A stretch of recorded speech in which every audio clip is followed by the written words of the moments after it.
What if I told you the Yankees had one of the most talented hitters in minor league baseball? Meet Dylan Lewis, a 13th round pick for the New York Yankees in the 2024 MLB draft, and he just completed a 2020 campaign in just 101 games. He's played at both the single A and high A levels, hitting even better since his promotion, and it's thanks to some elite level raw power. This raw power was quantified at the single A level because some of these ballparks also serve as spring training facilities, so they're outfitted with TrackMan technology that lets us get data on these young players. Dylan Lewis graded out in the 100th percentile in 90th percentile exit velocity, and he was in the 99th percentile in max exit velocity among single A hitters. His raw power is excellent, and if you looked at a 20-80 scale, he'd likely land in the 70 range, which puts him alongside the likes of Yandy Diaz or Augusty Ramirez in terms of average exit velocity and 90th percentile exit velocity. Augustin Ramirez is likely going to end up with over 20 home runs and currently has a 358 expected weighted on base average, while Yandy Diaz already has 20 home runs and he has a 361 expected weighted on base average. Lewis is also pulling the ball in the air more in high A, so when he squares up the baseball, it's often going to have a high exit velocity, and if he gets it in the air, it'll have a higher chance of doing damage.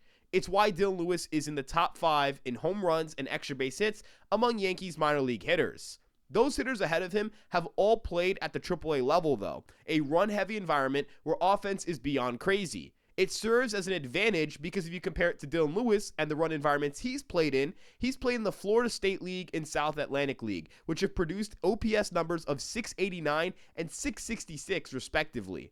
Compare that to the 2025 American League's OPS, which is at 720 on average, and that makes the offense we're seeing from Lewis even more impressive. He's playing in dead ball leagues, and yet he's crushing baseballs routinely.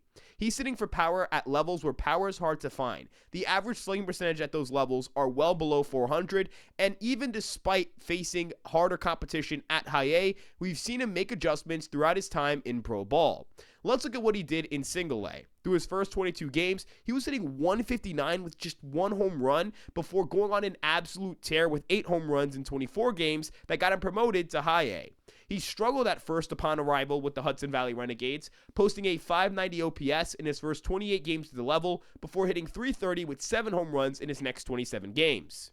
When pitchers adjust to Dylan Lewis, he adjusts right back and dominates at the level, and that's all thanks to excellent athletic abilities and a tireless work ethic. This was a player selected outside of the top 300 in the 2024 draft class. The odds of him being a top 10 prospect in the organization by year's end were incredibly low, and he found himself unranked on almost every top 30 list, including ours. Now he's up to the number 12 spot on our list, and there's a very strong possibility that when the season ends, he's a clear-cut top 10 prospect.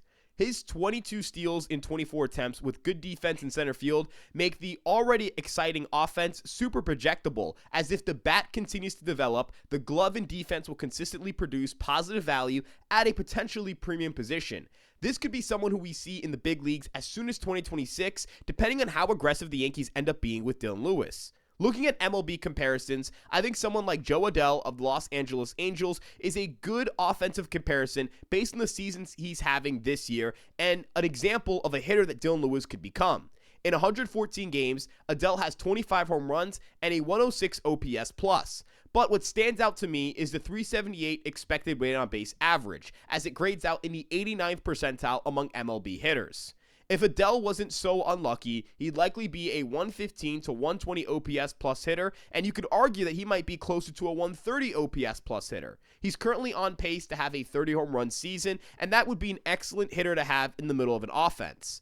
His aggressive swing decisions and excellent raw power compared to Dylan Lewis's, who has some of the same shortcomings in terms of chase rate and whiff rate, but once we move beyond the offense, you see that Adell has shortcomings defensively and on the bases that Lewis simply doesn't have. If Dylan Lewis were to put up a 115 to 120 OPS plus or an 89th percentile xWOBA, he would have a chance of being an all-star caliber player, and from a pure raw talent perspective, that makes him one of the most gifted players in the organization. What separates a good prospect from the rest of the pack, in my my opinion, is the ability to produce value outside of your bat. It puts less pressure on your offense to be dominant in order for you to be productive.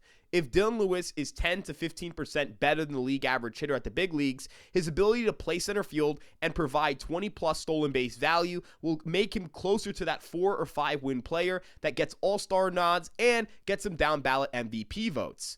In the scenario in which Lewis completely goes off and completely unlocks his offensive profile, putting up the kind of season where he's 30 to 35% better than league average, he might put himself in some MVP conversations. And that's where upside, talent, and physical traits all come into play.